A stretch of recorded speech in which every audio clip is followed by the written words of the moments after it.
आज के इस वीडियो में हम लोग देखने वाले हैं सामाजिक विज्ञान कक्षा 10 का ये अर्धवार्षिक हाफ ईयरली एग्ज़ाम का पेपर है।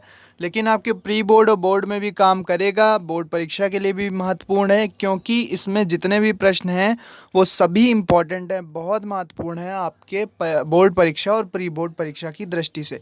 तो 70 नंबर का दोस्तों पेपर होता है, हम जानते ही हैं। 3 घंटे 15 मिनट आपको टाइम मिलता है 10th में।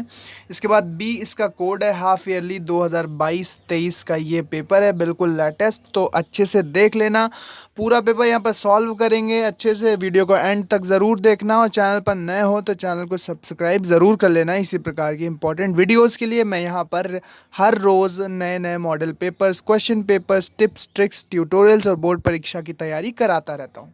तो यहाँ पर सामान्य निर्देश एक बार पढ़ लेना। सामान्य निर्देश में क्या दिया हुआ है, सबसे पहले आपको देखना है कि प्रारंभ में 15 मिनट परीक्षार्थियों को प्रश्न पत्र पढ़ने के लिए दिए गए हैं। यह प्रश्न पत्र 2 खंडों खंड आ एवं बा में विभाजित है। खंड आ में 20 अंक के बहुविकल्पीय प्रश्न हैं, जबकि खंड बा में 50 अंकों के वर्णात्मक प्रश्न हैं, जो कि टाइप 1, टाइप 2 और मानचित्र संबंधी 2 प्रश्न हैं। ठीक है, वर्णात्मक में तो 20 नंबर के बहुविकल्पीय, 50 नंबर के लिखने वाले क्वेश्चन, तो टोटल 70 नंबर का आपका ये पेपर बन जाता है। तो यहाँ पर बहुविकल्पीय प्रश्न जो दिए हैं खंड आ में, उनको पहले जल्दी से सॉल्व कर लेते हैं। बहुविकल्पीय प्रश्न यहाँ पर दिए हुए हैं। पहला प्रश्न है, पुनर्जागरण युग का अभ्युदय किस देश में हुआ था? तो दोस्तों ऑप्शन खा यानी कि विकल्प बी जो है, ऑप्शन बी करेक्ट होगा। इटली में पुनर्जागरण का अभ्युदय हुआ था। तो दोस्तों यहाँ पर का, खा, गा और घा दिया हुआ है, लेकिन ओएमआर में ABCD दिया होता है, तो आप उसको इसी के अकॉर्डिंग समझ लेना। जैसे यहाँ पे खा सही है तो वहाँ पर आपको ऑप्शन बी काला करना रहेगा, OMR शीट अगर आपको भरनी है। ठीक है, तो पुनर्जागरण युग का जो अभ्युदय हुआ है वो कहाँ हुआ है? इटली में हुआ है, और ऑप्शन खा या विकल्प खा सही है। इसके बाद नेपोलियन का संबंध किस देश से था? तो फ्रांस से था। नेपोलियन का जो संबंध था, नेपोलियन एक फ्रांस का महान सम्राट था या बादशाह था, जो भी आप समझ लो, राजा था। तो इनका संबंध कहाँ से था? फ्रांस से था। महात्मा गांधी दक्षिण अफ्रीका से वापस कब लौटे? तो 9 जनवरी 1915 को दोस्तों महात्मा गांधी दक्षिण अफ्रीका से वापस आए थे भारत। तो ऑप्शन बी करेक्ट है। इसके बाद करो या मरो का नारा किसने दिया? तो करो या मरो का नारा महात्मा गांधी ने दिया है। विकल्प घ सही है, यानी कि ऑप्शन डी सही होगा। आर्थिक महामंदी का प्रारंभ किस वर्ष हुआ था? तो 1929 में आर्थिक महामंदी का प्रारंभ हुआ था। किस वर्ष हुआ था? 1929 में। ऑप्शन सी करेक्ट है, यानी कि गा वाला आपको सही करना है। झरिया किस लिए प्रसिद्ध है? दोस्तों धनबाद, बिहार के धनबाद में जो झरिया नामक स्थान है वो कोयले के लिए फेमस है, कोयले के लिए प्रसिद्ध है। झरिया किसके लिए प्रसिद्ध है? कोयले के लिए। ये वाला विकल्प सही होगा, खा, यानी ऑप्शन बी सही होगा। चलो आगे बढ़ते हैं। अगला प्रश्न है हमारे पास, अजैवीय संसाधन है, तो चट्टानें अजैवीय संसाधन है। ऑप्शन ए यानी कि विकल्प का करेक्ट है। ठीक है, कपास की खेती के लिए सबसे उचित भूमि कौन सी होती है? तो काली मिट्टी की भूमि कपास की खेती के लिए सबसे ज़्यादा उचित होती है। इसमें भी का विकल्प सही होगा।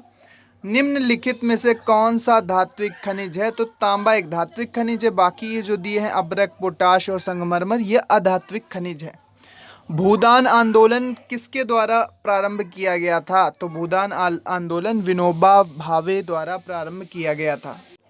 भूदान आंदोलन विनोबा भावे द्वारा आरंभ किया गया था। ऑप्शन सी करेक्ट है, विकल्प गा वाला सही होगा। लोकतंत्र में सत्ता किसके हाथ में होती है? प्रश्न नंबर 11 है। अब यहाँ पे 4 ऑप्शन दिए, जनता के हाथ में होती है, सरकार के, या विधायिका के, या कार्यपालिका के। ऑप्शन चारों देख लो और सही उत्तर इसका आपको कमेंट बॉक्स में बताना है। इस प्रश्न को मैं आपके ऊपर छोड़ रहा हूँ, कमेंट बॉक्स में इसका उत्तर ज़रूर बताना। प्रश्न क्या है? लोकतंत्र में सत्ता किसके हाथों में होती है? अगला प्रश्न है, वर्तमान समय में भारतीय संघ में कितने केंद्र शासित प्रदेश हैं? तो हम जानते हैं 8 केंद्र शासित प्रदेश हैं और 28 संघीय राज्य हैं। तो यहाँ पर ऑप्शन डी वाला जो है घा विकल्प ये सही है। भारत में कुल कितने संघीय राज्य हैं? तो भारत में कुल 28 संघीय राज्य हैं। यहाँ पर ऑप्शन बी यानी कि विकल्प खा वाला सही होगा। इसके बाद सामाजिक विभाजन किस पर आधारित होता है? तो जन्म पर आधारित होता है अधिकांशतः। सामाजिक विभाजन अधिकांशतः किस पर आधारित होता है? जन्म पर। विकल्प घ यानी कि ऑप्शन डी सही है। भारत में जनगणना कितने वर्ष पश्चात होती है? तो हर 10 वर्ष में भारत में जनगणना होती है। तो हर 10 वर्ष में दोस्तों जनगणना होती है। इसके बाद देखते हैं निम्नलिखित में कौन सा विकसित देश है? तो दोस्तों ब्राज़ील विकासशील देश है, भारत भी विकासशील देश है, बांग्लादेश भी विकासशील देश है, जबकि जो फ्रांस है ये एक विकसित देश है। ये वाला ऑप्शन सही होगा, ये वाला विकल्प सही होगा।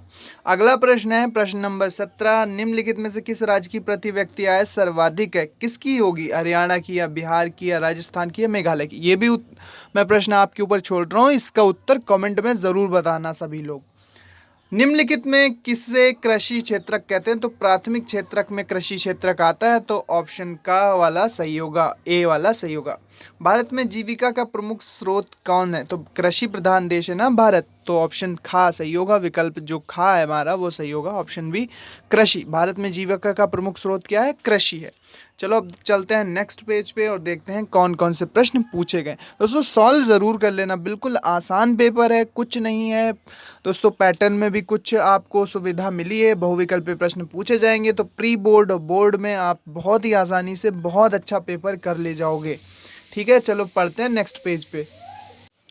अगला प्रश्न और लास्ट प्रश्न है बहुविकल्पी कि विश्व व्यापार संगठन की स्थापना कहाँ पर हुई? तो जिनेवा स्विट्जरलैंड में विश्व व्यापार संगठन WTO वर्ल्ड ट्रेड ऑर्गेनाइजेशन की स्थापना हुई थी।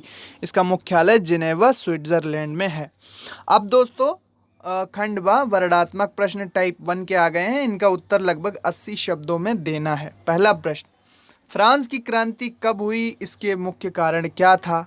4 नंबर मिल जाएंगे। अगर प्रश्न नहीं आता, नहीं जानते हो इस फ्रांस की क्रांति के बारे में, तो अथवा एक और है, जलियांवाला बाग कांड पर एक संक्षिप्त टिप्पणी लिखिए कि जलियांवाला बाग कांड कहाँ हुआ था, कब हुआ था, कैसे हुआ था। ठीक है, तो ये इन 2 प्रश्नों में से कोई भी एक प्रश्न आप हल कर सकते हैं, 4 नंबर आपको मिल जाएंगे।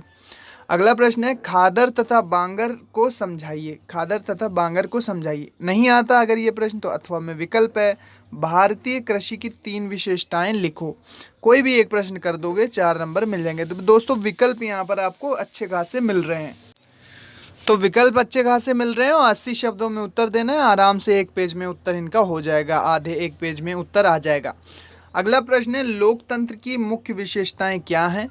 ठीक है, लोकतंत्र की विशेषताएं लिखना है, 4 नंबर का प्रश्न है। अगर नहीं आता प्रश्न, तो अथवा में विकल्प है, या फिर आप ये कर सकते हो भाषाई आधार पर भारत में राज्यों का निर्माण कैसे किया था, संक्षेप में विवेचना करो। तो कोई भी एक सॉल्व करोगे, 4 नंबर मिल जाएंगे। अथवा का यही फायदा होता है, कोई भी एक कर देना है।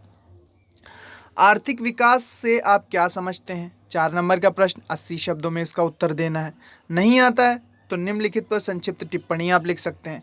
कोपरा 1986 और ISO पर टिप्पणी लिख दो, छोटी छोटी, एक पेज में 40-40 वर्ड्स में, 40-40 शब्दों में आप लिख दो, आपको 4 नंबर इसके लिए मिल जाएंगे। मतलब या तो ये वाला सॉल्व करो या फिर ये वाला, दोनों पर टिप्पणी लिखो। वर्णात्मक 2 जिनके उत्तर आपको 150 शब्दों में देना है, 150 शब्दों में आपको उत्तर लिखना है। क्या है प्रश्न? जर्मनी के एकीकरण की प्रक्रिया का वर्णन करो। 6 नंबर का प्रश्न है, 150 शब्दों में इसका उत्तर लिखना होगा। अथवा भारत छोड़ो आंदोलन पर एक संक्षिप्त निबंध लिखिए। भारत छोड़ो आंदोलन पर एक संक्षिप्त निबंध लिखना है। कोई भी एक यहाँ पर कर दोगे, अथवा है ना यहाँ पर, तो आपको 6 नंबर मिलेंगे। अच्छे से करना है, 150 शब्दों में लिखना है, यानी कि 1.5-2 पेज में अपना आंसर अच्छे से हेडिंग वेडिंग डाल के अच्छे से साफ साफ लिखना है। अगला है मृदा अपरदन से क्या अभिप्राय है? मृदा अपरदन के लिए उत्तरदायी कारणों का वर्णन कीजिए। ये पूरा प्रश्न है, फिर से पढ़ता हूँ। मृदा अपरदन से क्या अभिप्राय है? मृदा अपरदन के लिए उत्तरदायी कारणों का वर्णन कीजिए। अगर ये मृदा अपरदन वाला आप कर लेते हो तो ठीक है, नहीं आता है तो आपको अथवा में विकल्प दिया है। जल प्रदूषण, बच्चों का खेल है भाई, जल प्रदूषण लिख देते हैं बच्चे तक। आप कोई भी लिख सकता है जल प्रदूषण के बारे में। जल प्रदूषण के क्या कारण है, इसे दूर करने के उपाय बताओ। तो या तो यही कर दो या फिर ये वाला प्रश्न आप कर सकते हैं। चलो चलते हैं दोस्तों अब लास्ट पेज पे और देखते हैं कि वहाँ पर कौन कौन से प्रश्न पूछे गए हैं। तो ये रहा लास्ट पेज। यहाँ पर कुछ प्रश्न हैं। संघवाद क्या है, इसकी प्रमुख विशेषताएं लिखो। अथवा सांप्रदायिकता लोकतंत्र के लिए घातक है, कारण लिखिए। कोई भी एक कर देना प्रश्न, 6 नंबर मिलेंगे। राष्ट्रीय आय एवं प्रति व्यक्ति आय में क्या अंतर होता है? नहीं आता अगर ये, तो फिर भारत में वैश्वीकरण का प्रभाव समझाइए। तो 6 नंबर के 2 प्रश्न यहाँ पर मिलते हैं। 4 दिए, करने 2, या फिर कोई इनमें इन 2 में से कोई एक करना है और फिर इन 2 में से कोई एक करना है। अब मानचित्र संबंधी प्रश्न है, तो मानचित्र संबंधी प्रश्न है, निर्देश मानचित्र मिलेगा, एक आपको वर्ल्ड मैप मिलेगा, एक इंडिया का मैप मिलेगा। तो निम्नलिखित स्थानों को भारत के दिए गए रेखा मानचित्र में इस चिन्ह द्वारा दर्शाना है। ठीक है, सही नाम सही अंकन के लिए आधा आधा अंक निर्धारित हैं। तो इसमें मानचित्र वाले प्रश्न में जो पहला प्रश्न है कि वह स्थान जहाँ पर ताजमहल स्थित है, ठीक है, वह स्थान जहाँ पर ताजमहल स्थित है, आपको इस चिन्ह से दर्शाना है। दूसरा, वह स्थान जहाँ जलियांवाला बाग हत्याकांड हुआ था। फिर वह स्थान जहाँ गांधी जी ने नमक कानून तोड़ा था। फिर वह स्थान जहाँ गांधी जी का जन्म हुआ। फिर वह स्थान जहाँ कुतुब मीनार है। वह स्थान जहाँ पर कुतुब मीनार है, ये देखो लास्ट वाला। तो इस चिन्ह से दर्शा दोगे, आपको दोस्तों आधा आधा नंबर मिल जाएगा, यानी कि टोटल 1 नंबर मिल जाएगा हर एक प्रश्न के लिए। यहाँ पर दिया हुआ है कि सही नाम लिखना है और सही अंकन करना है, तो इसके लिए आपको टोटल 1 नंबर मिलेगा हर एक प्रश्न का, तो 5 नंबर का ही है। अब दिए गए भारत के मानचित्र में निम्नलिखित को दर्शाइए। उत्तर प्रदेश की राजधानी को एक चिन्ह द्वारा दर्शाना, यहाँ से चिन्ह मिस है, कोई बात नहीं। किसी परमाणु ऊर्जा केंद्र को इस चिन्ह से दर्शाना है। हीराकुंड बांध को इस चिन्ह से दर्शाना है। डल झील को इस चिन्ह से दर्शाना है। महाराष्ट्र की राजधानी को इस चिन्ह से दर्शाना है, नाम सहित। नाम लिख दो और ये चिन्ह बना दो, ठीक है। महाराष्ट्र की राजधानी क्या है? मुंबई है, तो वहाँ पर मुंबई लिख देना और ये चिन्ह बना देना। डल झील जहाँ पर हो वहाँ पर नाम लिख देना स्थान का और ये चिन्ह बना देना। हीराकुंड बांध में भी आपको यही करना है। तो इस तरह से ये पूरा पेपर हमारा हो जाता है क्लास 10th सोशल साइंस का, एसएसटी का ये पूरा पेपर है। दोस्तों इसका पीडीएफ आपको हमारे टेलीग्राम चैनल पर मिल जाएगा। टेलीग्राम चैनल का लिंक डिस्क्रिप्शन में है। डिस्क्रिप्शन में जैसे ही आप लिंक पर क्लिक करोगे आप टेलीग्राम चैनल पर पहुंच जाओगे, वहां पर ये आपको पूरा पीडीएफ मिल जाएगा। टेलीग्राम चैनल को ज़रूर ज्वाइन करना और साथ ही साथ एग्जाम से चैनल यूट्यूब चैनल को सब्सक्राइब कर लो। मैं ऐसी वीडियोज़ आपके लिए लाता रहूँगा। बोर्ड परीक्षा की पूरी तैयारी होगी अच्छे से और यहाँ पर आपको इंपॉर्टेंट प्रश्न देखने को मिलते रहेंगे। इसके अलावा important question, model paper, question paper, अर्धवार्षिक के paper, half yearly, yearly, class 9 to 12 की तैयारी यहाँ पर होती रहती है। तो सब्सक्राइब ज़रूर कर लेना। मिलते हैं अपने नेक्स्ट वीडियो में। उम्मीद करती है वीडियो पसंद आई होगी। तो thanks for watching and good luck for your exams. PDF आपको टेलीग्राम पर मिल जाएगा। सब्सक्राइब कर लो इसी प्रकार की इंपॉर्टेंट वीडियोज़ के लिए।